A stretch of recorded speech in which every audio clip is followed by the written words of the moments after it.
Let him laugh, let him weep, let him yell, let him sing. All they wanna say. Let him lay me traps and men to pray to Jehovah, me I pray. Let him laugh, let him weep, let him yell, let him sing. All they wanna say. Let him lay me traps and men to pray to Jehovah, me I pray. Let I be me instead of playing games. For chasing fame, let somebody sweat the lack of flames. No, living my life to the fullest and shout out my halala to the fullest. Let my lungs out. I'm still rising up to greater heights as long as Hello, bonjour, and bonani. Welcome to Rise to Greater Heights Network, where you can turn your fears into greater success while seizing new opportunities. It is so significant to have a positive mindset, more especially under these circumstances. So this network has the potential to completely revolutionize every aspect of your life and career. My name is Dr. Riel Nkunene, and I'm going to be your host for today. So if you're watching us online, please feel free to drop in the chat box where you're watching us from and what you hope to achieve from our podcast. Today, we are surrounded by greatness in the World Wide Web. We have amazing speakers who's going to share some nuggets on how to rise to greater heights. So in South Africa, we have Bruce Wade. And once again, together, we have Chantel Botha.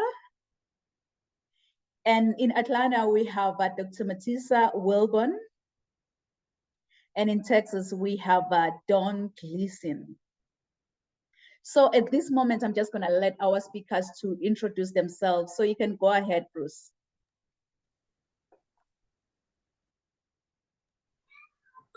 Well, good afternoon from the tip of Africa. I come to you from the city of Cape Town, situated at the southern point of the Africa continent, where we are experiencing a beautiful autumn evening, just in the shades of the mountain and close to some of the best red wine farms in the world. So my name is Bruce Wade. I am an innovation strategist, a master storyteller, and I work with a number of clients involved in innovation, startups, and nonprofits across the Africa continent.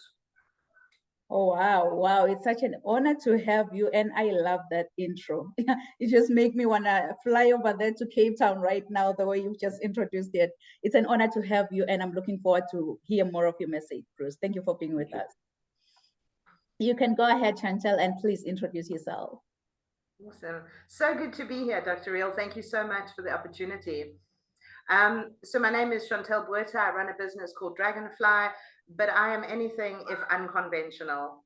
My hair is pretty normal today, but you might find me with pink hair or purple hair. You can sort of see there's a bit of purple going on there. And I love bringing this unconventionality and this message to people that you need to be who you are.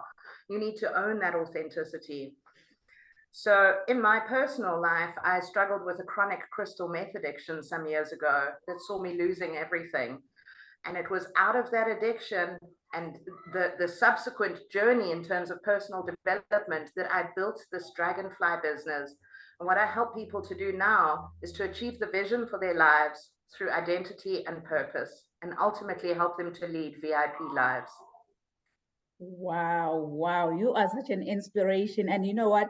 For the love of colors, yes, I can do that. I can show up pink, red, yellow, blue. I love it. It's an honor to have you, Chantel. And really, I am looking forward to hear more of your message today. Thank you. You can go ahead, Dr. Wilburn, and please introduce yourself. Absolutely. Well, hello, everyone from beautiful and sunny Atlanta, Georgia. Let me just say, I want to go to South Africa. I've been 4 times and I'm itching to get back. So when you talked about that, I was like, I got to get back to see y'all. But definitely glad to be here. I will just start by saying I am a disruptor. I am from a really small town in Appalachia called Hazard, Kentucky, and it was there that I learned the importance of both being a bridge but also being one who kind of challenges the status quo so that we can all come together. I'm a sociologist by training, professor of sociology, but I'm also a consultant and a coach in the areas of equity and impact. And basically what I do is I help organizations, I help individuals move beyond barriers, whether that's in thoughts, policies, or procedures, to make sure that we are not only all on the same page, but we all have an equal footing in this world. And I'm also the proud mother of 2 amazing teenagers and the wife of a wonderful man who also works in the nonprofit sector. So again, super excited to be with you all and to talk specifically about leadership today. Oh, wow. Wow, Dr. Wilborn. You know, I always say that the change that we want to see in this world, it must first begin with us. And that change is just you. It's an honor to have you. And I am really, really looking forward to hear more of your message, Dr. Wilborn. Thank you. You can go ahead, John, and please introduce yourself. Good morning. And again, it's a ditto's honor to be here today. And thanks for the opportunity. And it's great to be here with such great individuals. And this is going to be really exciting. So I'm a transplant from Wisconsin, the Midwest of the U.S., down to Texas. After a 27-year Air Force career, I retired down here is where the job was, and worked with a corporation. So 27 years Air Force, 27 years Air Force, 9 years corporate. And then I got into entrepreneurship. I always had a dream to help people. I loved in the military serving and helping and coaching, mentoring people and helping them grow. And that's exactly what I do now. It's leadership, training, and coaching, with a focus in on helping them tell the story of their success, connecting with their people, connecting with their past. And I do that particularly right now in career transition coaching, because so many people are lost on what they want to do, right? You know, John Maxwell wrote a book called Put Your Dream to the Test. And the first chapter was, is your dream your dream? And I help people uncover that dream and then move forward with the stories that sell the value to the companies that they want to work for.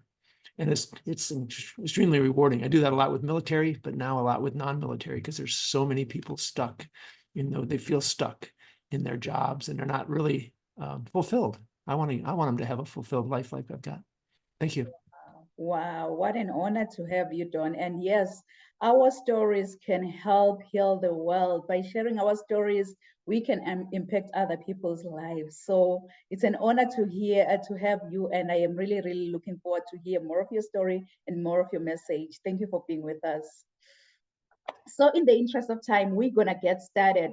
We're gonna skip the icebreaker question, because I know some of our speakers here have to hop off the call soon. So we're gonna get started where we have Bruce Wade.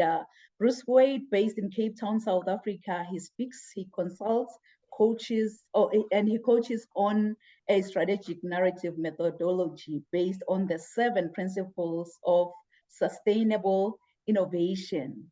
He believes in engineering strategic stories that speak to and develop a sustainable and profitable ecosystem to include all stakeholders. So with 15 years of corporate, followed by 25 years of experience in entrepreneurship, Bruce has authored over not 5, not 10, but 20 books on various subjects related to developing fiscal sustainability through entrepreneurship development. So he is a professional speaker and the past president of the Professional Speaking Association of Southern Africa. So kings and queens, please join me and welcome Bruce Wade. Awesome, thank you so much. It's good to be here, and I think it's good to share. We've had a really interesting week working with a group of people who are the movers and shakers in and around Africa. And I help tell stories. So I'm a master story engineer, and we're crafting that story. When it comes to leadership and innovation, there's a number of stories that people don't tell. So I just want to lean a little bit into the 7 principles of sustainable innovation. The first principle says, do the right things right, with the right people at the right time in the right place.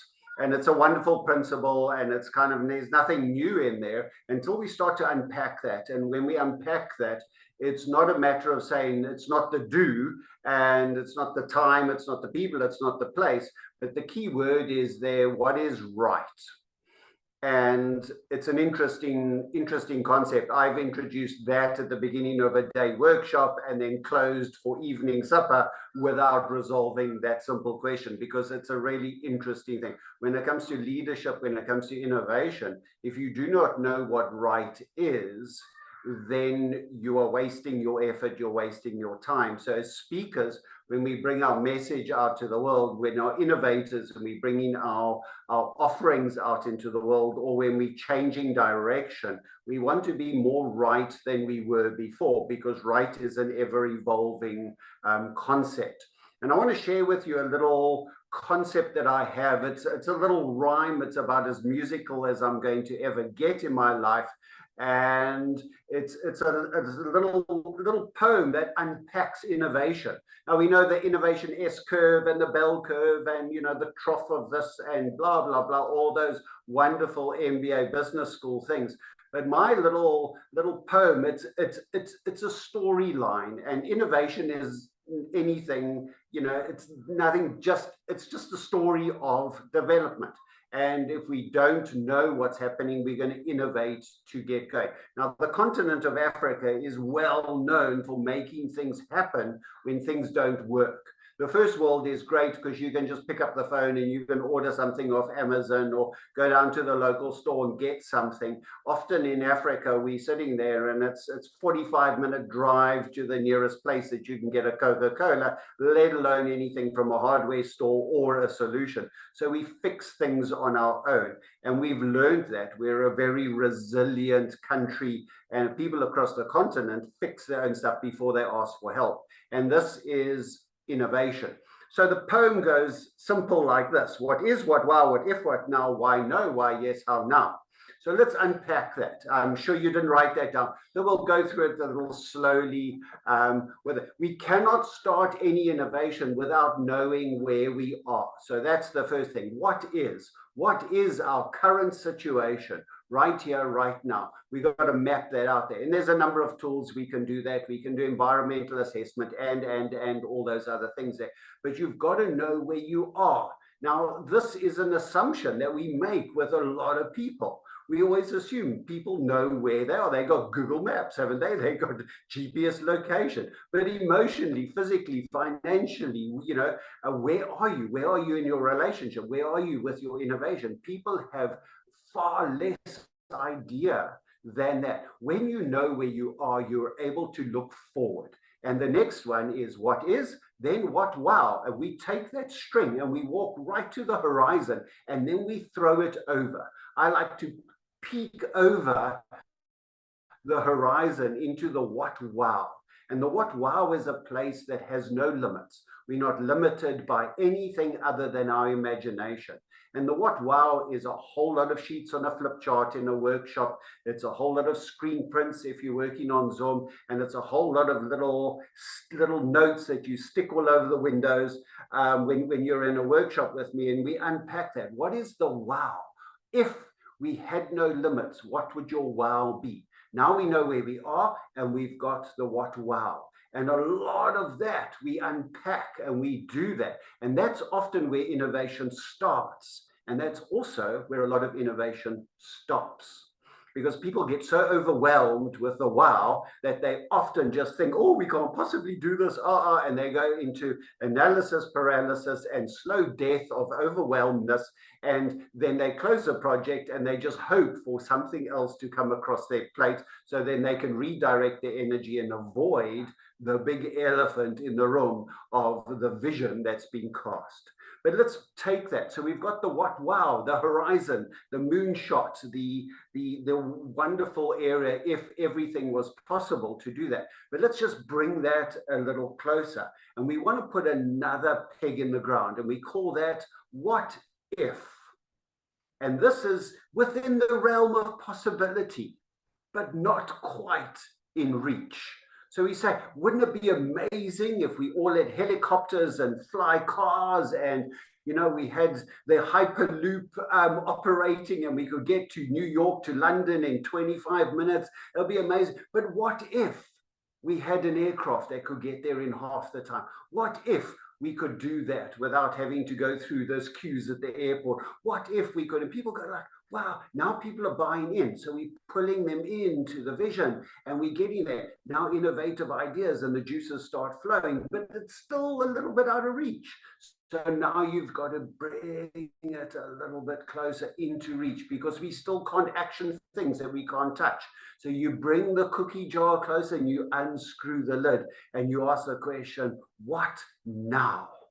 All right, now we know where we are. We know where we're looking forward over the horizon. We know a goal closer in the hills, and now we got the cookie jar right here, and we go, what now? And we define, we build, and we get there, and we can understand it, and the buy-in from everyone, and we fill flip charts with real good ideas, and people go, yes, we can do this, until they start thinking.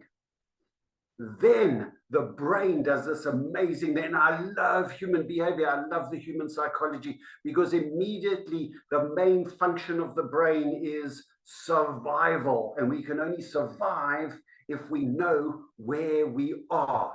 And immediately we default back to norm, which is over here, which is what is. So immediately everybody in the audience, everybody in the workroom thinks of a million ideas why this will not work.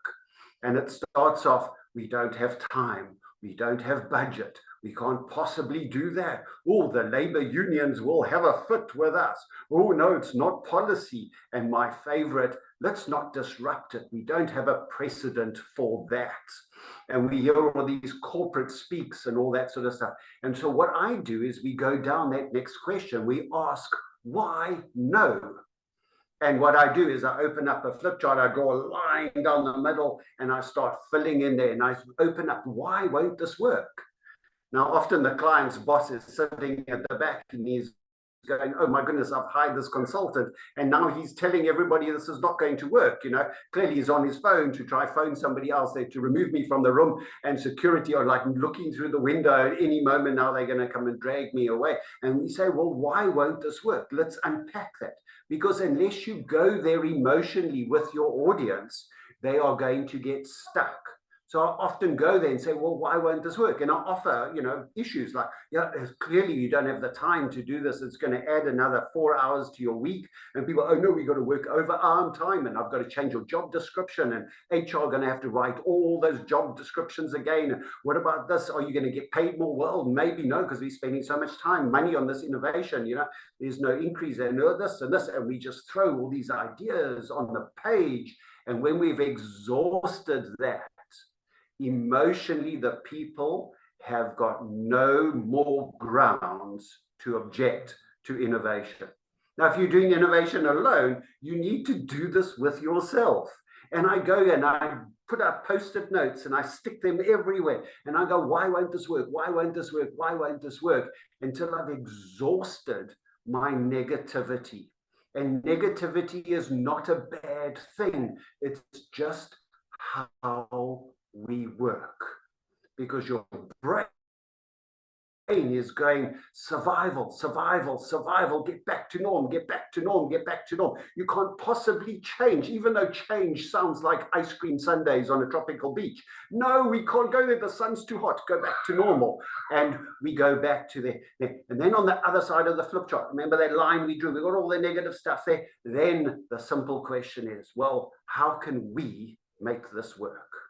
And the empowerment of allowing people to overcome their own negativity is one of the most buying-in transformational exercises that I've ever done in my life, because they have put their hand up and say, we don't have money. And then we ask the question, well, how do we find money? Now, I did this with a group of people this morning, and we sitting there and they talking hundreds of millions of dollars, big numbers for some big projects across the Africa continent. And we ask that question, well, we don't have the money. And going like, well, how do we find that money? How can we leverage the tax laws of 4 different countries to raise that sort of money? How do we go there? How do we trade this? How do we leverage this? What happens if we looked at this other way? And as those ideas come in, you see the negativity starting to change, and all the lights are coming on, and people are leaning forward. People are making notes on their phone, and they're sitting there, and some of them are running out to go phone because this is exciting. And we ask the question, why yes? And when you've exhausted that, you've now changed people's mindset. So no longer Norm is here, Norm now resides over here, and people are so fired up, and you ask the simple question is, how now? Which is the first steps to do at the next stage. So I never, ever, ever leave a session without taking not just a first step, but a big first step. You've got to step out and do something outrageous to get from where you are, because once you've made that step, no longer are you where you were when you started this. You are now in a new place, and you're already on the journey to how now. So the poem goes simple. What is, what wow, what if, what now? Why no? Why yes?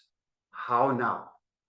My rhyme for innovation, for leaders, for transformation, for updating people who are stuck beyond stuckness, to get them out of where they are into something where they go. So my action for you right now is to go and find me on LinkedIn. My name is Bruce Wade. You can find me on LinkedIn. I'm residing in Cape Town in sunny South Africa. Connect with me. I'd love to have a conversation with you. If you've got an innovative idea or a concept that you're stuck with, I'd like to help write your story from stuckness to success. Thank you very much. Wow, you're gonna be able to help us to get out, you say, from stuckness to success. Wow, what principles that you've shared for sustainable innovation. I love the way you've mentioned that negativity is not a bad thing. It is just how we work. You know, as a leader, I always say that you'll have to be as creative as much as you can. Creativity, it goes with innovation. Thank you so much. Thank you so much, Bruce, for sharing such a profound, much needed message. Because as a good leader, you must be ready to transform your creativity spirit into an innovation, the way you've just explained it, that sets you apart from the rest, really. So it's high time we think outside the box as leaders when any issues arise in our lives, because this is the thing that separates a leader from a follower, is that a leader is creative, a leader is innovative. They are creative and innovative to come up with unique ideas and to turn those ideas and goals into a reality. So in order for us to join the elite club as good leaders, really, we need to focus on results. We need to focus on results, on what must be achieved by ourselves and our team. Thank you, Bruce, for such a profound, much needed message. Thank you. So again, now we're still in South Africa. We're not leaving South Africa today. We have Chantel Botha. Chantel Botha, affectionately known as the Catalyst, is well-known expert in identity-driven purpose, celebrated for her unique ability to instigate change among her clients. So recognized as a runner-up in 2021 Global Entrepreneur Expected Competition and the PSASA, yes, 2023 Speaker Factor Competition. So Chantel has earned her place as a leading voice. With a global influence, she has delivered impactful speeches at prestigious events such as the Global Women Empowerment Conference, and left an indelible mark through her engaging podcast and webinar appearances. Her reach extends across every continent when she has guided individuals on a fearless journey to discover their own VIP life by embracing vision, identity, as well as a purpose. So Chantel's personal journey is as inspiring as her professional accolades. A twice recovered drug addict, she single-handedly raised her son, who is now an international art auctioneer. Her remarkable life experiences serve as a testament to her resilience and personal mastery, which she openly shares with her audiences. In 2019, fueled by a deep-seated desire to inspire people to live meaningful lives, Chantel launched Dragonfly, which is her coaching and speaking business. Armed with a PhD from the School of Hard Knocks and over a decade of dedication to personal mastery, Chantel invites others to join her on their personal VIP creation journey. So kings and queens, please join me and welcome Chantel Gota. You can Thank take you it so away. much, Dr. Real. Really appreciate it. Excellent. So I'm sure some of us have heard the expression, my people perish for lack of vision. One of my favorite proverbs. And no, I'm not about to Bible bash, but there's a lot of wisdom packed right into that expression. And we've all heard it before. Without a vision, our soul literally shrivels up and dies. The vision is the thing that gets us up in the morning. The vision is the reason to move forward in life. The vision is it's the beacon of hope that draws us to wherever we're headed. We were born in order to reach for our dreams. If you look at a baby, the first thing a baby starts doing is reach. It reaches to grab hold of something. When a baby starts walking, it pulls itself up again and again and again until it achieves the vision of walking. So we were born to achieve our dreams. And each one of us has dreams within us that we were born to achieve, that we should go after. But here's the thing. Research tells us that about 90% of people don't achieve their dreams. They don't achieve the vision for their lives. And for me, this is the most saddening statistic ever, because where do those dreams go? They just die. And I believe what happens is we create, because we've heard, the media has told us, have a vision, dream big, and we create these huge dreams for our lives. But what happens is we're constantly in pursuit of this dream, and it feels like we're never getting there. So we end up in this failure loop, and it's like a doom cycle, and it just continues and it perpetuates. So what I've come up with is I've come up with a VIP model. And I've used this to help hundreds of people all over the world create successful lives and successful careers. And I'm going to unpack it for you a little bit today and just explain to you how you too can embrace this VIP model in your own life to achieve the vision for your life. Now, VIP stands for vision, identity, purpose. And effectively, what I want you to do is I want you to think about it like a triangle. And can you see that triangle is pointing to the vision? That is the arrow that's going to take us where we're going.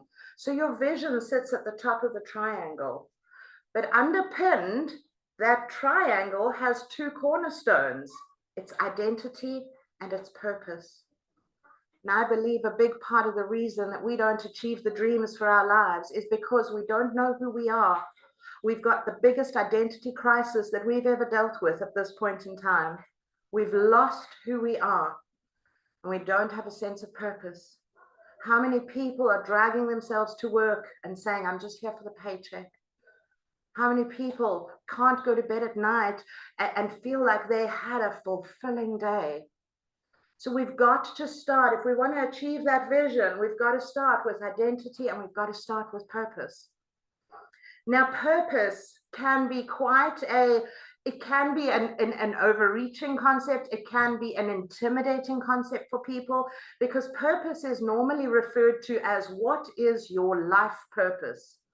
Now, there are many coaches, and I would imagine many people on this call this evening who know what their purpose is. But for the average person in the street, if you said to them, what is your life purpose? It's an intimidating concept, or it can be an intimidating concept. And it can also feel limiting. Sometimes people are scared to say, well, that is my purpose, because it feels like you're cutting off all sorts of other options. So I want you to discard the notion of a life purpose as I'm referring to purpose. When I talk about purpose, I'm simply talking about finding meaning in the mundane. And all of us do the mundane things every single day. And that's all purpose is. It's finding meaning in that mundane. Purpose is a choice. It is a decision to feel good, to do the things that make you feel good. So my question to you is quite simply, what makes you feel good? And you can draw from any area of your life. For me, music makes me feel good. And when I listen to music, I'm going to give you one of those, another one of those loops. I spoke about the failure loop, but I'm going to give you a purpose loop here. When I listen to music, what happens is my energy increases. And when my energy increases, my productivity increases. And as my productivity increases, I achieve the vision. Can you see how important purpose is for achieving the vision? And it starts with feeling good. And it could start with something as simple as music. So your action takeaway under purpose is to go and create a list of 10 things that make you feel good. What are the things that make you feel good? Music, dancing, running. It could be things in your career. Balancing the books might make you feel good. Sure doesn't make me feel good, but it might make you feel good, right? So go and create that list of 10 things, just 10 things that make you feel good. And ask yourself, how can I incorporate more of these in my day-to-day life? And that is how you start with a sense of purpose. That is how you create this purpose loop. And the next cornerstone that we want to look at is we want to look at identity. And identity is quite simply, who are you? Now, how many people haven't you met who book themselves into these retreats and they say, I'm going to check out of the world for the next couple of days and I'm going to go and find myself? Here's the good news. You don't have to check into a retreat to go and find yourself. You can find yourself right here, right now. And it starts with committing to disconnecting from the world. Switch off social media. Switch off Netflix. Go and sit outside and breathe in the fresh air and sit with a blank piece of paper and ask yourself the question, who am I? Now, I know that's a huge question, and again, can be quite intimidating. So what I do with my clients is I do what's called an identity map. And we sort of map the layers of your identity. And there's so many layers that we can peel back. I'm just going to give you a couple of layers that you can think about here and just write down what comes to mind. We have roles in life. You are a mother, you're a businesswoman, you are a leader. So think about all your roles.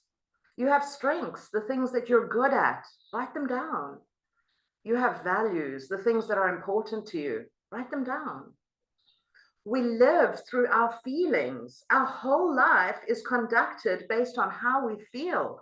Our feelings dictate our behavior. Write down the feelings that you've had in the last little while. Evaluate them, own them. They're part of your identity. Now we start scratching beneath the surface as we peel these layers back. What about your belief systems? Have you ever thought to write down the things that you believe about yourself?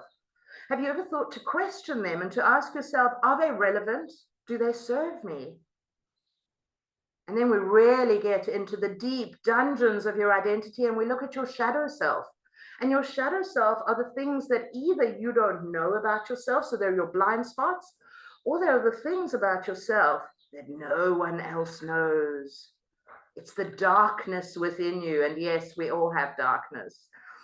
They're the things that you're ashamed of. Write them down, own them, have a look at them, put some light on them. This is your identity. When you know who you are, you can show up as the person who's going to achieve your dreams.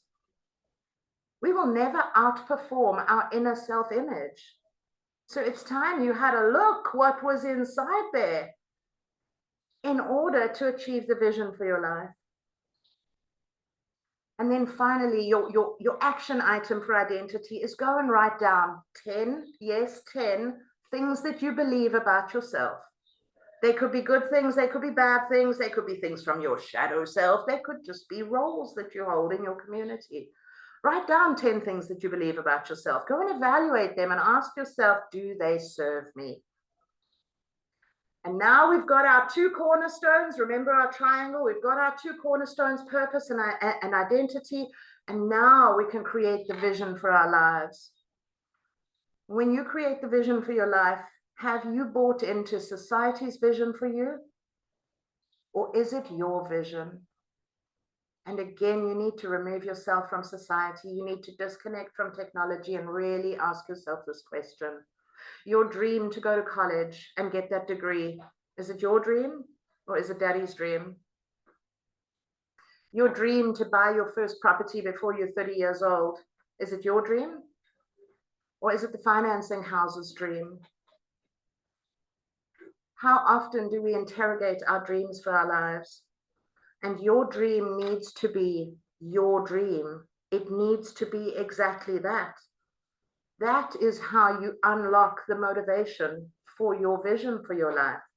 You've got to own your dream.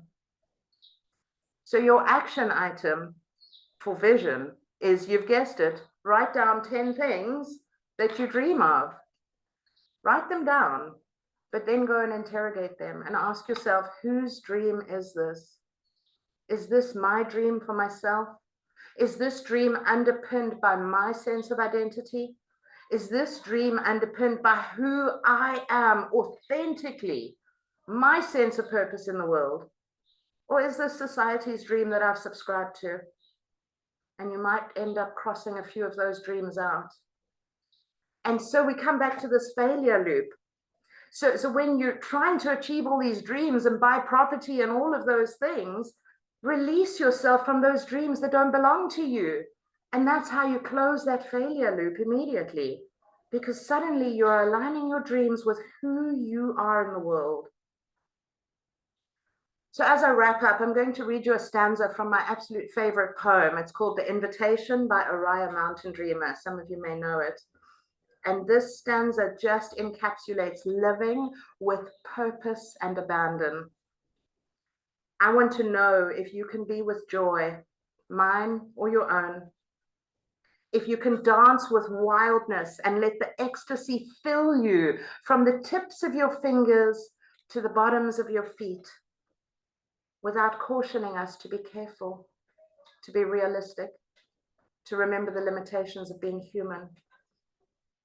So my question to you today is, your VIP life is exactly that. It is yours. Are you owning it? Your vision, your identity, your purpose. And my invitation to you, if you've found this, if you'd like to dive deeper into this, I have a VIP discovery and transition coaching journey. And if you'd like to take up the offer and just explore the coaching journey with me, I'm going to drop my link in the chat box. You can book a call with me. If you schedule a call within the next 24 hours, I'm going to give you 20% off that coaching journey. And we're going to create your VIP life. Thank you.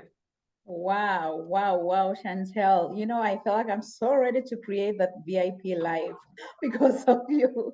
You've mentioned the importance of having a vision for our future. We'll have to set goals. We'll have to be resilient. I love the way you've just shared under identity that we'll have to write about our roles. What is your role in life? The values that you carry, the feelings, write about your feelings, and how about your belief system? Can you hear me? Yes. Oh, okay. I think that's a, let me just mute this one. Let me mute here. Perfect. Okay. Perfect. Now on the okay. Yeah, you've mentioned to write about it. 10 things that you really believe about yourself before you go out there and then the world is trying, like, you know what, the world is trying to influence you. What do you believe about yourselves? Because you've mentioned that your dream, it needs to be your dream. So I believe in having that vision that you've shared with us. You'll have to be a purpose-driven individual, and as a leader, you'll have to have a vision. Not only does a good leader view a situation as a whole, but you know what, they are passionate enough about their work, and they are just committed enough to achieve positive results at any given cost. So effective leaders, when they are being challenged by any situation, they don't give in too easily, but they have this, this exciting idea of where they are going and what they are trying to accomplish. So I'm just praying to be one of those leaders, to have that vision, to be purpose driven, and that identity that I carry, I should know how much value it has on my life and others who look at me as an inspiration. Thank you so much, Chantel, for sharing such a profound, much needed message. Thank you. Thank you. From South Africa to Georgia, where we have Dr. Matisa Wilburn. Dr. Wilburn is a TEDx speaker whose most recent talk, Good Grief, highlights the idea that many circumstances in life bring grief, but that grief can be a gift. In short, there is good in grief. So Dr. Matisa, she earned her BA in anthropology, sociology from Central College, and her master's and PhD degrees in sociology from the Ohio State University. She is a leader in the marketplace, published author, and an ordained elder. She serves in her local church, teaching, training, and developing ministers, leaders, and intercessors. Her most important achievement is that of wife to Mr. Lawrence Wilburn, Business and Development Director at Fathers Inc., and a mother to their two beautiful children, Dishon and Taya. I hope I didn't butcher her name. So kings and queens, please join me and welcome Dr. Matisa Wilburn. Oh, well, hello, everybody. You got that perfectly. So thank you. I'm again glad to be here with everybody. And I'm so glad to have heard the previous speakers because there's overlap as we're rising to great heights. I love the fact that there's all of these connections with what we're discussing on today.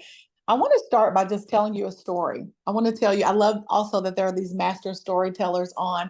I don't consider that of myself, but I do like to tell a good story. When I was about 14 years old, I used to be in the concert band. I played the trombone. If anybody knows what that is, that's the big instrument with the slide.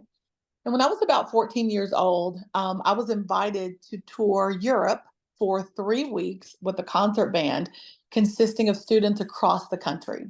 Students I'd never met before, never seen. I don't know how in the world my dad talked to my mom into letting me go, because we didn't know any of these people, but we just could not pass up this amazing, amazing opportunity. So we're in about a week in, we're touring, we're at these various churches, we're at events, and we're playing, we're learning each other. I am one of the youngest, actually, I was the youngest person there. I was the only person of color, and I was the only person from Kentucky. It was a great, great experience, one of the best I've ever had. But it really did set up the trajectory of who I saw myself as, or the call that I felt like I had. So I'm 14, we're sitting on this tour bus, and in Italy, the bus broke down. So here you have these high school students with a lot of angst, And so as we're sitting there waiting for this tour bus, one of the students comes up and decides that he's going to tell a joke. Well, without going into all of it, as you can imagine, this student actually told an off-colored joke. Now, I'm the only person of color there. I'm the youngest, and I was mortified. I'll be very honest. I'm sure my face turned blood red, and I'm telling this for a reason, because I think it's important for all of us to see. And as I set up this experience, like, I am literally going down in my seat. I don't know what to say. I'm 14. I'm in another country. I don't know these people from anybody. And that, to be honest, wasn't the thing that impacted me the most. What impacted me the most was this guy who comes from the back of the bus. He was a white teenager, one of the coolest. Like, when I think back, he was somebody that everybody liked. He comes to the bus, and before the guy could really get into the punchline, well, he takes the microphone and he says, "We're not doing this on this bus. We're not telling racist or off-color jokes. And then he proceeds to say, I have a nephew who is biracial and my brother-in-law is Black. The reason that impacted me so greatly was because it was a moment that could have negatively shaped my life. But in fact, it made a positive impression because this young man did what I would come to call, he acted upon disruptive leadership. He disrupted what was happening in the moment.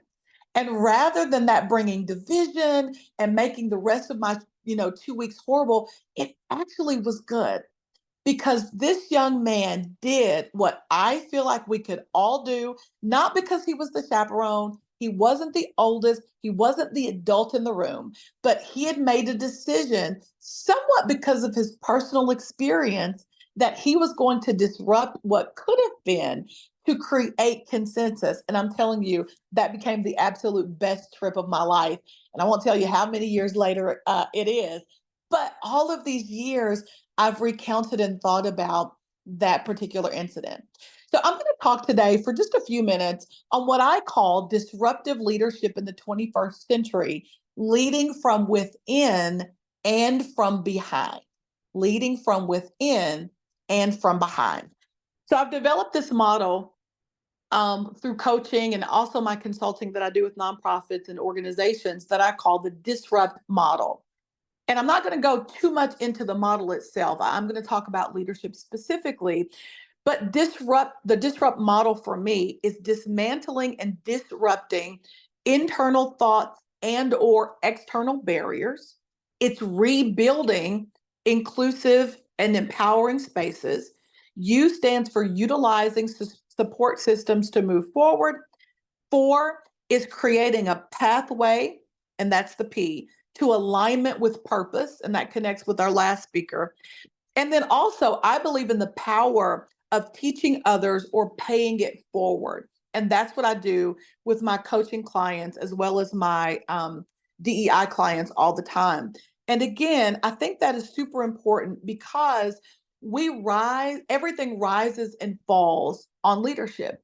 And if we can have leaders who are willing to absolutely disrupt the status quo, I believe that not only will we be better and more aligned as individuals, but will also create consensus. I will say also at the outset, as a courageous and disruptive leader, I believe that a lot of what we're seeing in our world today can absolutely be impacted for the better if we understand and we employ these disruptive leadership models, not again as a way to create division, but absolutely to create consensus and to bring everybody together. Let me tell you how. When we think about this idea of leadership, it's popular. Everybody talks about leaders. I don't have the number. Oh, I do have the number in front of me. If you look on Amazon, if you just Google the word leader, there are 57,136 books on leadership. So we're kind of obsessed with this idea of leadership. When we think about leadership, though, and what I call disruptive leadership, I actually think it's pretty scarce because when we think about leadership, we usually are talking about leadership without. So when we think about the definition, I think Don quoted John Maxwell earlier, one of my favorites. John Maxwell defines leadership as it relates to being able to have people follow you, right? But it's essential when we think about leadership that we're not just talking about influence and how we can get other people to do what we're asking of them, which we know is a component of leadership, but it's also thinking about leadership from within. There's another person that talks about leadership, Ed Sheen, as the ability to set outside the culture and to start evolutionary change. Again, thinking about how it is that we can get people to do the things that we're asking of them. Another leadership person that I'm actually really fond of is Bishop T.D. Jakes. He is a mega church pastor in Dallas. I watch and read a lot of his stuff. And he talks about leadership as someone, or a leader as someone who is able to take a thing and make it grow. Super simple in his definition. But again, this points to how it is that leadership impacts and influences externally. I believe that when we talk about leadership, we actually have to, especially in the 21st century, we have to really focus on leadership within. If we really want individuals to be influenced, if we really want things to grow, we have to really look at ourselves from within to see the kind of leader that we are. So I want to give you 3 things that will make us better leaders, specifically disruptive leaders. Number 1, disruptive leaders embrace vulnerability. Now, if you go back to my grandpa's, age, and you go back to even before that, leadership, certainly leaders were not supposed to be vulnerable, right? You don't allow people to see the holistic person. You're supposed to come in and be decisive. You're supposed to be tough. You're supposed to be firm. And that really made for good leaders. And of course, we know that implicitly those things are important. But what if I told you that leaders should also be able to demonstrate at some point uncertainty? I know that's counterintuitive, right? That we're supposed to have some emotional exposure. Again, there are people who are saying absolutely, positively not. What I want to say, though, what I want to submit, in 21st century leadership, vulnerability has to be at the helm of what we do as leaders. That to disrupt the status quo, we have to be able to identify with our staff. We have to be able to show enough of ourselves as a holistic person to be able to express and demonstrate empathy so that staff members trust and value what you say, not just because you are the leader of a company of an organization, but because they understand that you are a person just like they are. Vulnerability is not often associated with leadership, yet it is a powerful quality that can absolutely positively transform the way that we do leadership within organizations. It's extremely, extremely important. Now, the work of Brené Brown really describes vulnerability in the ways that I talked about before, that it includes uncertainty, that it includes risk, that it includes emotional exposure. Why is that important? Because when I can acknowledge my own imperfection, when I can acknowledge my own fear, when I can acknowledge my own uncertainty, I can not only demonstrate humility, but I can invite others to do the same. In other words, I can absolutely positively give people permission to show up as their whole selves. Can I just say this, and hopefully we can receive it and at least think about it? When people come to work in the 21st century, they don't want to take off all of the roles that were talked about in the talk before. When I show up, I am a mother, I am a wife, I am someone who is part of a faith community. I do show up as someone who has a background in Appalachia. I show up as a woman and a woman of color. And I promise you, I'm going to do all of the work that's assigned to me. I am here because I'm educated, I'm experienced, and I'm excellent. But when I show up, some of my experiences come from the fact that I'm a woman. Some of my experiences come from the fact that I'm a mother. That also helps to shape me. And that vulnerability in leadership gives us all permission to show up as our authentic selves. Now, do I show up and bleed all over the place? Do I show up and, bring the trouble from home? Of course not. That's not what I'm talking about. But if I can lead by showing and demonstrating, that I am holistic, then it invites the people who work under me or who are my direct reports to also be authentic and to know that they can show up as their whole selves. So we have to embrace vulnerability as 21st century leaders. Secondly, I believe to lead within, to be disruptive in the 21st century, we also have to develop emotional intelligence. Let me say that again. I have a high IQ, but I also want to have a high EQ. When I have emotional intelligence, it helps me to lead effectively because not only am I looking within to make sure that I'm honest and authentic about where my thought processes originate, I can also identify with those that I am helping, I'm assisting, I'm leading so that I can also understand where they're coming from, where their thought processes and ideas originate.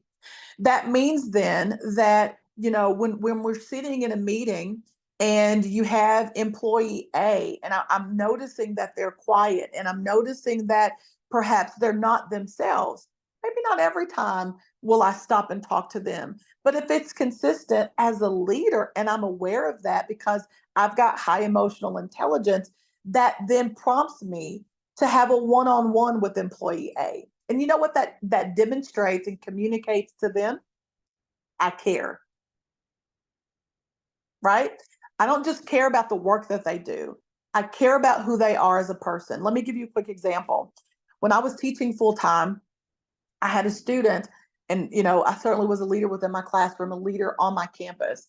I had a student who just really was inward. She came to class every day, very bright, very engaging normally, but she came to class very within herself, not very open, not very engaging, not very talkative. Well, I called her into class after the class was over and just kind of asked her what was going on. Why? Because my EQ suggested there's something more going on. Once I talked to that student, I found out she was having major issues at home. She was a caretaker of a disabled mom. She had a lot of pressure on her. I volunteered to walk her to the counseling center myself. Did I have to do that? No. Did I want to do that though, as someone who understands what it's like to be a caretaker of a mom? She wouldn't have known that. But when my mom was in hospice, I was the one who was there with her every day. My emotional intelligence connected with what was going on with her. And I, as the leader, didn't send her to counseling. I took her. That student shifted, changed, and did well graduating from the sociology department. So as a leader, I have to, first of all, embrace vulnerability. I have to develop emotional intelligence. And then thirdly, and I think this is important, I've talked about this already, we've got to lead by example. When we think about leadership intuitively, we really think a lot about leading from in front, that I am going to show everybody the direction. But leadership is more than just showing direction. It's modeling behavior. It's communicating in the way you want things to be communicated. There is actually a wonderful model that I think is disruptive, but it's also super important in the 21st century. And it's actually called the rear guard model. So it's leadership not from the front, but it's actually leadership from behind. That when I'm behind, I can ensure protection of those who are in front of me. Elephants do this, some birds do this. It's making sure that the people that I'm leading are protected and safe. That goes back to this vulnerability and empathy sort of idea. But it's also making sure that when they get off path, I can see it and I can help steer them in the right direction. I believe we've been getting it wrong in leadership for a while in, this season in the 21st century, because we've been trying to lead from old models. I believe that first, if I can identify with the people that I'm working with, I can be vulnerable, empathetic, I can develop emotional intelligence. And thirdly, if I can lead by example, I can be more inclusive. I can make sure that those who are in my workforce are safe and protected, both emotionally, but also in terms of who they are when they show up to work. If I can create a sense of inclusion and belonging within my organization, that's going to create more productivity, that's going to create increased levels of positive mental health, that's going to create a diverse workforce, a diverse staff that are willing to work with one another because they know that I care and I am leading from behind, not just showing them what to do, but I'm doing what's necessary to put them in an inclusive and a climate where they feel like they belong and they can show up as themselves. If we demonstrate this disruptive model in the 21st century, I believe that we are absolutely positively going to create something different than we've seen before, but something that's going to take us in a fantastic way in our future. So I'll end right there. I will tell you that this model is what I use for my coaching clients. This is the model that I use for organizations and corporations and universities that I work for. And I'm telling you, it is transformational.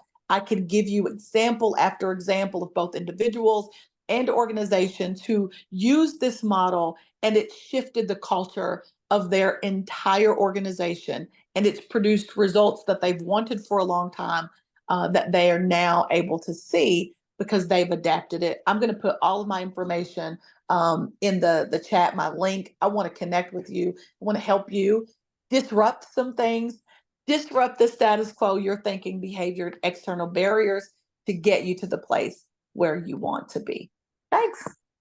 Wow, wow, wow. Dr. Wilborn, just drop the mic. Just drop the mic. You know, you've mentioned the three things that can make you a disruptive leader. You've mentioned that leaders must, at some point in time, they should be vulnerable, and leaders should increase their level of emotional intelligence. You know, you as a leader, you've put yourself in your students' shoes to see how it feels like, and then you are the one who is leading by example, who is just taking the student to where help can be found. What a profound, much needed message. You know, you've mentioned that I can't remember. You've mentioned that leadership isn't just a simple a role where you are empowered to make decisions to maybe to your position, but recognize leaders. They know their limits. They involve other voices and perspectives into their decision making. And you know, all leaders must occasionally make difficult decisions. Sometimes, you know, decisions that require an authority and finality that will not please everyone. That's a leader still. But as a leader, you can still be vulnerable enough. You can still put yourself in other people's shoes, the ones that you are leading, so that you can understand what they are going through, what they are feeling, so that you will be able to help them. That's the high level of emotional intelligence, because each and every leader really, at some point in time in your leadership role, just put yourself in those who are around you, in their shoes, so that you can understand their situation. Thank you so much, Dr. Wilborn, for sharing such a profound, much needed message. Thank you. So now from Atlanta to Texas, where we have Don Gleason. Don leverages his passion to help people find and excel in the career that energizes them and a life that fulfills them. He knew early in life his passion was to clean America's waters. Over time, with experiences that grew into lead him to new heights. So in 2015, he gained a certification in the Maxwell Leadership Certified Team. And in 2017, he started his company, Achieved New Heights, to develop strong leaders in organizations to drive individual and team performance to new heights. Today, Don speaks, trains, and coaches individuals and teams on the path to retain and develop their personal, as many know the destination, but not the path. So kings and queens, please join me and welcome Don Gleason. Well, thank you very much for that introduction, and I really appreciate the opportunity to get together today and talk in this summit. You know, the title, Rise, excuse me, Rise to Greater Heights. It really fit in with my company title, Achieve New Heights. And we're going to talk a little bit about methods this morning, about how to achieve new heights. I want to focus in on that, maximizing your mentoring. Right? Maximizing your mentoring relationships, your capability, your productivity out of mentoring. So I'm so excited to be able to do this today. You know, when I think about trajectory, there's a quote that says the trajectory determines your destination. And of course, after 27 years in the Air Force, I think about that as a projectile being launched from a fixed location with a certain speed and a certain direction to a certain destination. And there's factors like humidity and windage that will impact, does that end in the correct place? And you can apply that directly back to our career, right? We come out of high school or we come out of college with a launch point. And depending on the speed and the direction and the factors around us, do we achieve the destination that we're trying to get to? And there's a lot of questions in that little example there that we're going to talk about today. You know, I want you to take a moment to think about the answers to the questions that we just proposed. When you left high school or college, you had a launch point, but did you have a clear direction? Did you have a clear speed, a clear destination? Were you thinking about the things that were going to impact around you? I want you to think through those thoughts for just a second, because those are important to put in your mind as we walk through this. You know, it's probably obvious that even though we launch with a certain destination in mind, that destination can change. I know for me, in that example, the intro talking about Clean America's Waters, right?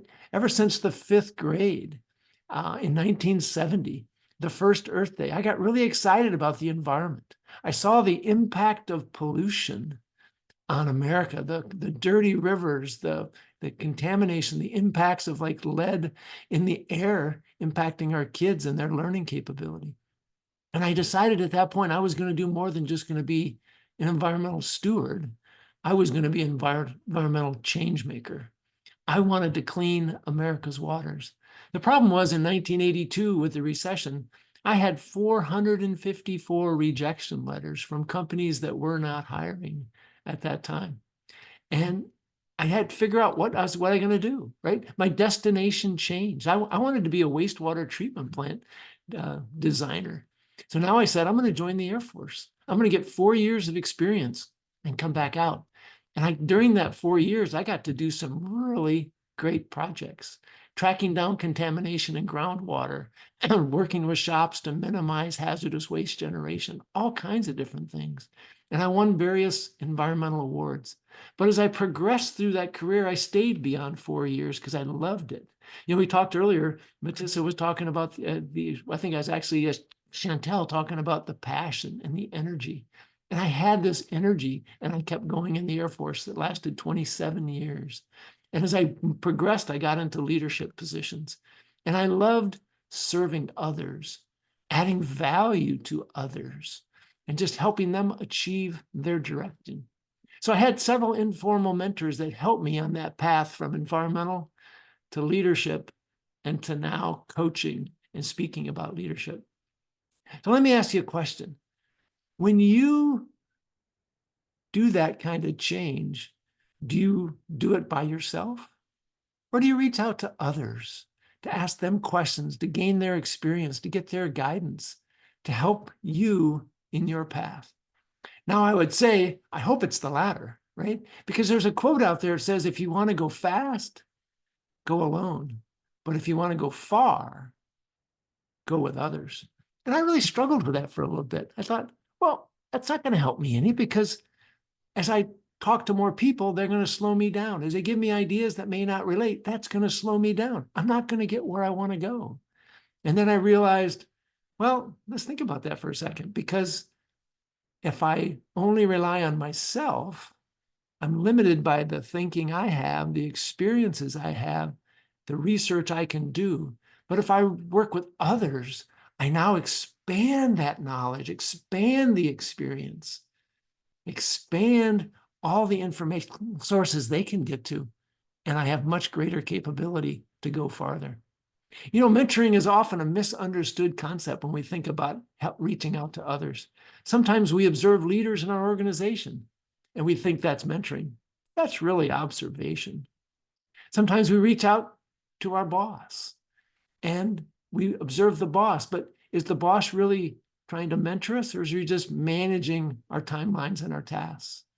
And a lot of times we reach out to our friends and we think they're mentors. Again, we're observing them, but I talk to so many people and they play golf and they go fishing, but they never really talk about ways to improve. And I don't know if that's really mentoring. But everyone needs a mentor. Everyone needs to do the 4 things that I want to talk about. And actually, there's 7. I've only got time to talk 4 this morning. And as I give you a link, it's already in the chat. There's a link there to a guide that I've created, a checklist of 7 items. And I would love to talk to you about how to apply each one of these as we go through them. So there's 4 areas. Let's start through those. The first one is, are you intentional? You know, every great athlete or business person who really succeeds in life has created a dream, a desire. They have a destination they want to achieve. They create that plan, they create the task, and they hold themselves accountable. I think back to a story about Kobe Bryant with the Los Angeles Lakers. The day after they won the NBA championship, he was in the gym at 4 a.m. preparing for the next year. He knew that if he could get 1% better every day, he could keep moving forward and win the next championship, because the second is harder than the first and the third is harder than the second. So you've got to be accountable and to stay on that path. You know, the world is full of athletes and business people that are far more intelligent and athletic than the ones that have succeeded, but they didn't have the plan and the discipline to go through that. You know, the difference is that average of the 5 people that are around them, that are supporting them, that are helping them, that are guiding them and moving them forward. So are you intentional? You know, until you have the routines that work, it always requires to keep going back and tweaking. So here's that first question I want to give you. When you think about intentionality, are you intentional on your growth? What are 3 ways you could be more intentional? Let's just write that down and think about that. And I would love to talk to you about those as we talk about how we maximize your mentoring, maximize your destination, the opportunity to get to where you want to go, because you have that dream and you want to make it happen.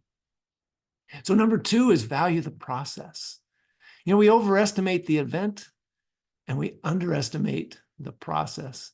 John Maxwell says that growth doesn't happen in a day, it happens every day. And we've got to be thinking about that. The world is full today of microwave leaders. We want to have it today. I don't want to work on it for a week or a month or a year. You know, people come up to John and say, I want to be a speaker like you. And he says, do you want to do what I've done to be in this position? 30 some years of speaking almost every day. He wants us to be a crock-pot leader, slowly cooking, slowly improving. You know, for years, I used to cram for tests the night before. And I was smart enough, I got away with it most of the time. I got B's and A minuses, and I did well, and I got into college and I progressed. But you know what? There was one class I didn't succeed in cramming, and I got an F. And that was the time where I had to walk off the university football field and give up on my dream of being an NFL football player, because I had to get a degree. I wasn't a scholarship player. So cramming wasn't helping me. I wasn't valuing the process. When I worked with some people yesterday, we talked about what's the best way to learn. And of course, it's going through the class, but then reviewing your notes regularly and testing yourself. And then you're ready for the test instead of cramming. That wasn't me. I've learned along the way, though, that I have to value the process. That was an important lesson for me. So the question there is, are you valuing the process? And if not, what are 3 ways you can improve as you think about valuing the process? Here's the third area. Do you know the areas that you want to improve in? Knowing specifically and limiting the areas that you want to talk and improve. You can improve, you can't improve in all areas at once. So how do you go forward and identify those areas? You know, one thing that I do is I use this tool called the Wheel of Life. And you go through and you identify 5 different areas: spiritual, for me, spiritual, physical, relationship, professional, and financial. And you look at those and you say, where am I at on each one of those from where I want to be, from where I'm at to where I want to be? And you give it a number. And when you figure that number, you say, what can I do to improve it? And once you've walked through all 5 of those areas, you start ranking those and say, which is more important? My physical, my spiritual, my financial. And you walk through that and you figure out what it is I want to achieve. So here's that third question. Are you clear on what areas you want to improve in? I see this as one of the most important things that most of us forget. The fourth question, the fourth area is find the right mentor. Who you learn from is just as important as what you learn. You know, I had experience with 3 different principals when I was with Booz Allen Hamilton after my military career. One was great with people, one was great in business development, one was great in finance. And if I tried to use the mentorship of one in a different area, it didn't work so well. I had to think deliberately about who I was using for what. And I think that's so important. So the common problem, though, is we always want to be mentored by the CEO, the leader of the organization. I'm in an organization now where the individual I'm going to mentor has always been mentored by that top person, but they may not have the experience in the area that you want to grow. So you got to think about, you know, am I picking the right person if I want to lose weight? Who's done it? Who, if I want to achieve financial savings, who's done it? Make sure you pick the right person. So that final question, who are you learning from in the areas you want to improve in? And I always say this, what are 3 things you can do to improve that? Pick the right people. Maybe you need to fire one of your mentors and go find somebody else who really has proven their capability.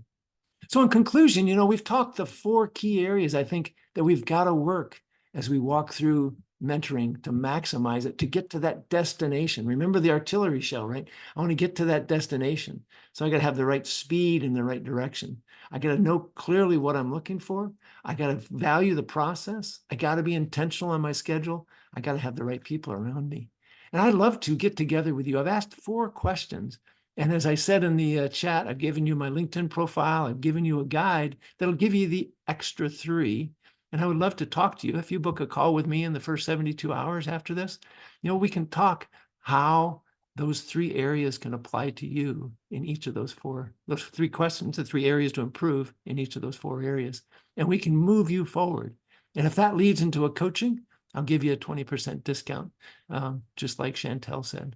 So I want to think about that with you and see how I can help you. Because as I said, leadership at this point in my life is serving and adding value. And I want to help you get the life that fulfills you. Thank you for the opportunity. Oh, wow, Don. Thank you so much. You've mentioned on how we can actually maximize mentoring. You've mentioned the key points. You said we should be intentional. We should be intentional. Are you intentional with your own growth? And then after being intentional, we'll have to value the process. Because like you've mentioned that it was John Maxwell who once said that growth happens every day. It doesn't just happen today and then it's the end. It happens every day.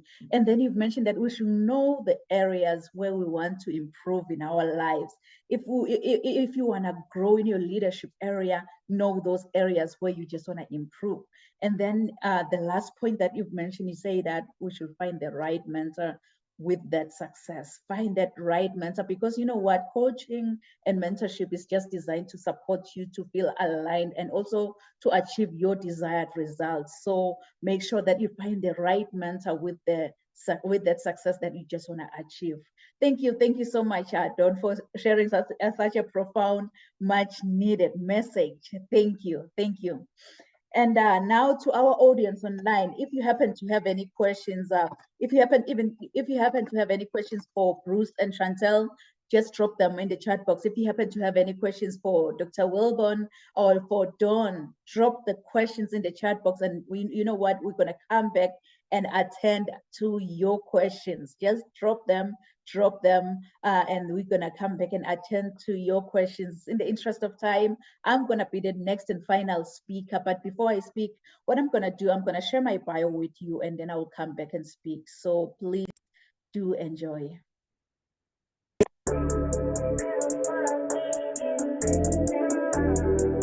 I want you, as you think about your dreams and goals, to put this down. Rise to greater heights. Rise to greater heights, because you need to be clear about your career goals in order for you to gain guidance on professional development. Really, my goal as a mentor or as a coach is so simple. My goal is to study your current situation, identify limiting beliefs and other potential obstacles that you might be facing, and then design a plan of inspired action to empower you to pursue success and drive sustainable.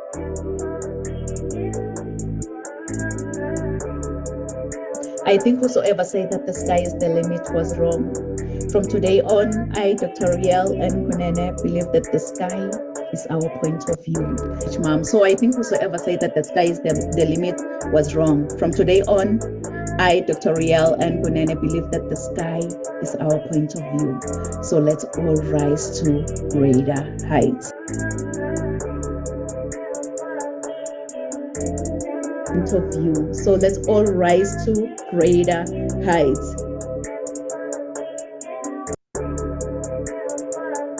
Rise to greater heights. Dr. Nampumelelo Rial Kunene is an international human rights policy analyst who consults on policies and procedures related to human rights compliance. She is a highly sought-after, energetic, certified Lace Brown international speaker.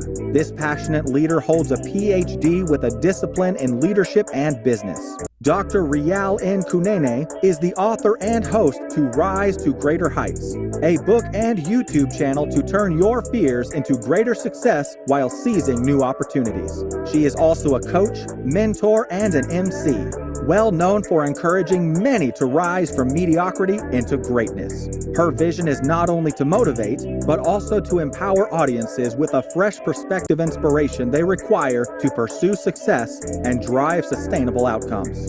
In a seriously funny way, Dr. Kunene is an award-winning author, 10 times #1 Amazon and international best-selling author. Her #1 best-selling book, Rise to Greater Heights, has inspired and empowered many to pursue their personal and professional passion to become go-getters.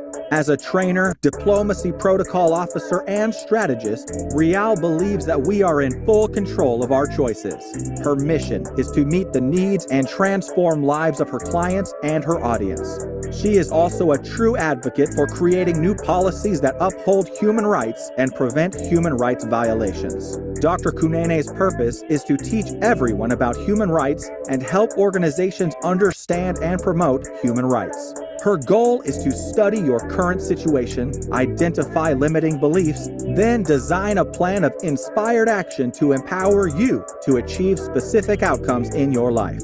This change maker, trailblazer, and revolutionary is pushing boundaries and creating a real change worldwide. Like a phoenix that never accepted defeat and rose from its own ashes, she wants to challenge you to unleash your greatness and rise to greater heights. Dr. Rial N. Kunene wears many hats. As a professional certified sales manager, CEO, certified travel counselor, publisher, medical esthetician, philanthropist, and a commissioner for oaths, following her dreams gave her purpose to see her goals through and understand that she does have everything she needs to reach her full potential. Her everyday message is that your journey to be a better person starts with you. So knowing who you are to your core will make you understand that you are the only one who can accomplish your dreams. Hebrews 11, Psalms 27 and 40 keeps her to rise to greater heights. The sky is no longer the limit, but now the sky is our point of view. So let's all rise to greater heights. Kings and queens, please join me. Welcome, Dr. Rial N. Kunene.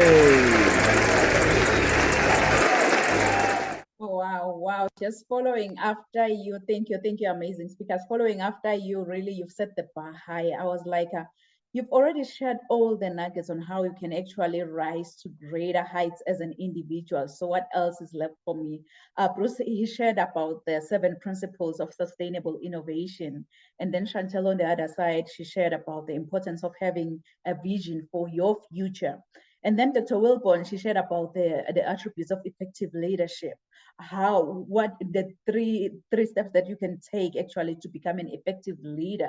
And then Dawn shared some key points on how we can actually maximize mentoring. So I'm gonna say, follow your passion, follow your passion. You know, I'm forever a student. So I believe all of us here, as you're listening and watching under my voice, you're gonna be a student today. If you can please write it down. Follow your passion, follow your passion. So ask yourself, what's holding you back? What's holding you back, you know, from taking baby steps in the right direction? Is it fear? Is it procrastination? Is it distraction? Or is it mediocrity? What's holding you back? You know, there are many, many reasons why people don't reach their dreams, but you must understand the issues that keep you away from actually achieving your potential success. It's really good to know what is keeping you away from your dreams, as you can then try to change the way you approach them. So what's holding you back from actually going confident in the direction of your dreams? Kings and queens, it's so essential to assess your goals' progress. You know, once you identify the reasons why you are being held back from reaching your goals, you can then try and work on it and improve. But the good thing is that, you know what, you can always conquer the motives if you recognize them. So being here shows that, you know what, you're not willing to settle for that mediocre life. So don't let anyone stand in the way of your dreams. You really don't have to see the whole staircase in life to get to the top, but you need to take the first step to get to the top. As my mentor always say, that you don't have to be great to get started, but you have to get started to become great in life.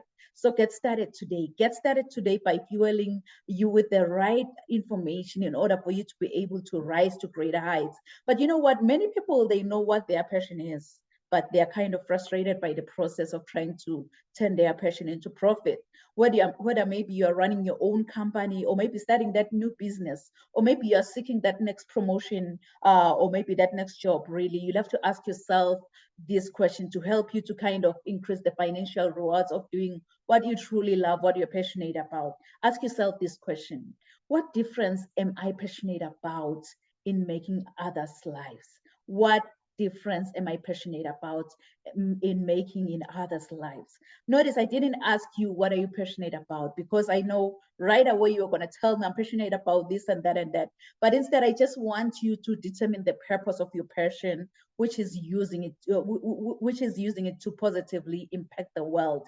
You know, the type of drive, it will attract opportunities that often leads to raises, job offers, as well as a new business. So in order for you to turn your passion into profit, you'll have to fulfill a purpose in other people's life. You must fulfill a purpose that others need or want.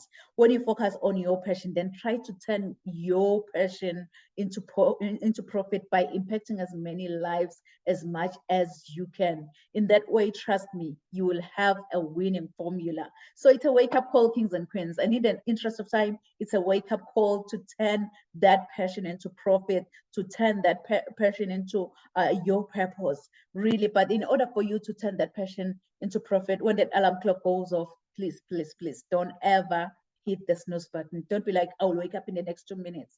I'll wake up in the next 4 minutes. You know what?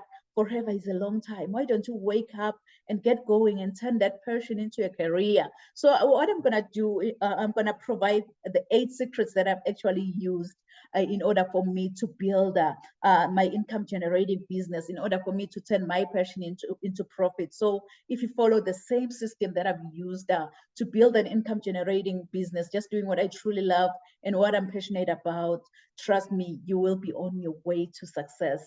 If you can, please write it down. Write it down. These are the 8 ways that you can actually go from passion to profit in no time. You'll have to allow yourself, with step number 1, to dream big, but start small. Dream big, but but start small. Yes, in the early days of launching your business, you are still in the learning stages. So you need to kind of, test the waters first. Whatsoever you're gonna do is gonna be scalable. So you're allowed to dream big, but start small. And then point number 2, you'll have to write about your interest. Write about your interest. And one of the simplest way to go from doing something that you truly love to profiting from it is to write about it. So if you can, please write that book and publish that book. Write about your interest.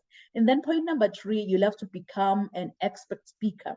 Become an expert speaker. Yes, this is another way of turning passion into profit by becoming a public speaker. So go out there and get the training and become a public speaker.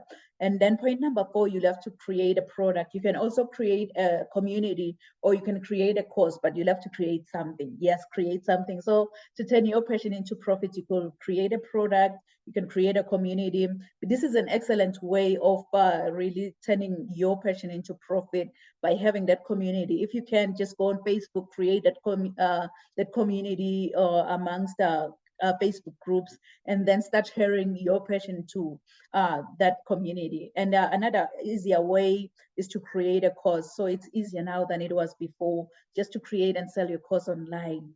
And then point number 5, you'll have to become a coach or a consultant.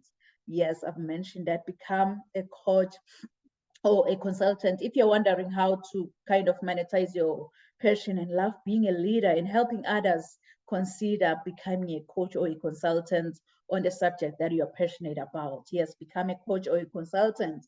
And then point number 6, you can start making, you can go live or maybe create videos, YouTube videos. And thanks to the internet, because turning your passion into profit is a lot easier now than it was like 30 years ago. So if you can, please just go and create your YouTube channel and start going live, sharing your passion to the world, because you may never know who's going to be watching and listening under your voice and what kind of influence you're going to bring to that individual. So you can create a YouTube channel.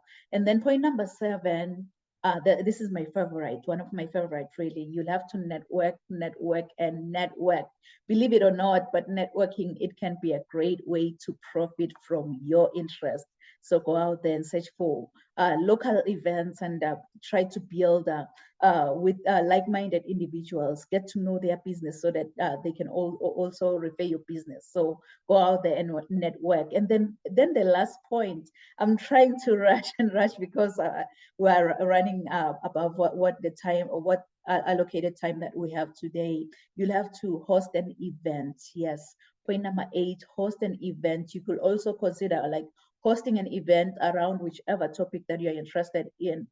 Event virtual, event in person, but you can host an event, a summit, a webinar, or something that can just bring people together. So maybe if you really are interested in how to get started as a public speaker, as an author, as a coach or consultant, or maybe a podcast host, you can visit my website at www.risetogreaterheights.com and learn more about what I offer. And by the way, I offer training on everything that I've mentioned here today, because you know what, growing up, I didn't have much in life because my father decided to have an early departure from this planet Earth. But I thank God that I missed that flight, because I'm still here. I'm still sharing my message. I'm still impacting as many lives as much as I can, because I had everything because of my mama's love. And I love you so much, Mom. So I think whosoever said that the sky is the limit was wrong. From today on, I, Dr. Riel Ngunene, believe that the sky is our point of view. So let's all rise to greater heights. Thank you so much. Thank you so much, amazing speakers. So at this moment, please feel free to share with the audience your final thoughts, share how they can reach out to you, how they can work with you. If you happen to have any freebie that you want to offer to the audience, please feel free to share with the audience. Dr. Wilton, the stage is yours, Queen. Thank you. This has been phenomenal. Again, thank you so much for allowing me to come on and share. I've learned from all of the amazing speakers. Thank you for just being an amazing, gracious host. The information that you shared, even though it was quick, it was phenomenal. I'm going to go to your website myself. I just appreciate a platform where we can all share. Again, my whole, my purpose is to disrupt and to help others do the same. So for anyone who feels like they've got so much to offer, but their thoughts are stopping them, maybe it's their background, maybe there's something external, I would love to be able to work with you both individually, but also for organizations who are looking towards being more equitable. You know that you want to create a more inclusive culture, but you just don't know what to do. I've been doing this for about 20 years now, and I've done it in a number of different industries. I would love to talk to you about strategic planning. I do training. I work with organizations on policies and procedures. My goal is for us to disrupt. I was disrupted to disrupt. So you're welcome to connect with me, all social media platforms at Matisa Wilbon. I do have a free resource on my website. And I'll put this in, I'll put my my website link in the chat, but it's about finding purpose to disrupt, right? So I'm going to put that there. My coaching program is called Disrupt 365 because we want to disrupt things every single day of the year, both internally and externally, but also, again, work with organizations. So I'll put all of that in the chat. Would love to connect with you. We were born for more. And I think for some of us, unfortunately, we are in, stagnant places, or we box ourselves in because the world tells us who we should be. We got to disrupt that. We are who God created us to be, and you should be able to show up as your authentic self every day of the year. If you're not able to do that, I want to help you. Again, thank you for the platform. Look forward to connecting more in the future. Oh, wow, Dr. Wilbon, thank you so much. I believe our audience really, they will reach out to you because, in life, you just need an accountability partner like you who will help you to disrupt whatever you're just facing to become that leader. So I believe our audience will definitely reach out to you, and you're going to hold them hand by hand until the end. Thank you so much, Dr. Wilbon. You can go ahead, Don, and please share with the audience. No, I appreciate it. And as Rush Limbaugh got on the TV show, got popular with his mega dittos, right? Not to repeat everything that Matisa has said, but just thank you for the opportunity. What a great event. I've learned so much myself. And that's what I love about getting into some of these conferences, right? With the John Maxwell team, we go back twice a year and we certify another 3,000 people, but I'm always there to serve and to help them understand, help them grow. And that's probably what I want to do, right? I've added my LinkedIn profile URL. I've added it in the chat, the guide for Maximize Your Mentoring, and I put my email address in there. And I would love the opportunity to have a conversation with people about how those 4 questions that I gave, right? There's the 4 different areas of maximizing your mentoring, but how are you going to improve those? And sometimes we reach that, as Matisa was saying, we reach that stuck point and we don't know how. And sometimes we give a cursory answer. Right? One time my coach asked me the question, says, what's your relationship with money? And I thought, oh, that'll be easy. 5-10 minutes, I'll go a walk, I'll type some things up. 90 minutes later, I was still walking and I was still typing. Because once that flow starts and you get away from all the distractions, it just starts to flow and it becomes so beneficial. So I just offer that opportunity to get together and just in the conversation say, hey, I met you here on Rise to Greater Heights. And I would love to give you a 30-minute complimentary conversation and see how we can advance you. And if that can lead into a coaching program from there, I'll give you 20% off and we'll go forward from there. But it's really about helping you, right? As I said, I moved from environmental focus to serving and adding value focus. So thank you very much for the opportunity. And this was very exciting. Hope to see it again. Oh, wow. Thank you so much, Don. For someone who really wants to add another value onto another person, you are the one. And I believe that our audience will definitely reach out to you because they need that value that you're going to bring into their lives. That's something I've learned about mentorship and coaching, really, is that it's a win-win. You learn from your mentee, you learn from that individual that you are coaching, really, as well as you're trying to pour yourself to that person. So I believe you're the right person for our audience to reach out to. Thank you so much, Don. Thank you so much for being with us here. And thank you so much, Dr. Wilborn, and to our amazing speakers that we had on this platform. Really, your presence here at Rise to Greater Heights Network, we really don't take it for granted. I know we're all busy individuals. For you to spend that 90 minutes, now it's going to almost 2 hours, for you to be with us here at Rise to Greater Heights Network. We really don't take it for granted. We are so honored, we are so humbled, and we just want to say thank you for your presence. Thank you for sharing your wisdom with our network. Really, I believe our audience, from what you've shared, that they've really been inspired, they've been motivated. So thank you, our amazing speakers. And to our audience online, thank you so much for joining us here at Rise to Greater Heights Network, where you can turn your fears into greater success while seizing new opportunities. I hope from all these amazing messages, from all these amazing speakers, you've been inspired, you've been motivated, and you are ready to rise to greater heights. So do join us next week at the same time, same place. Thank you. Merci. Siyabonga.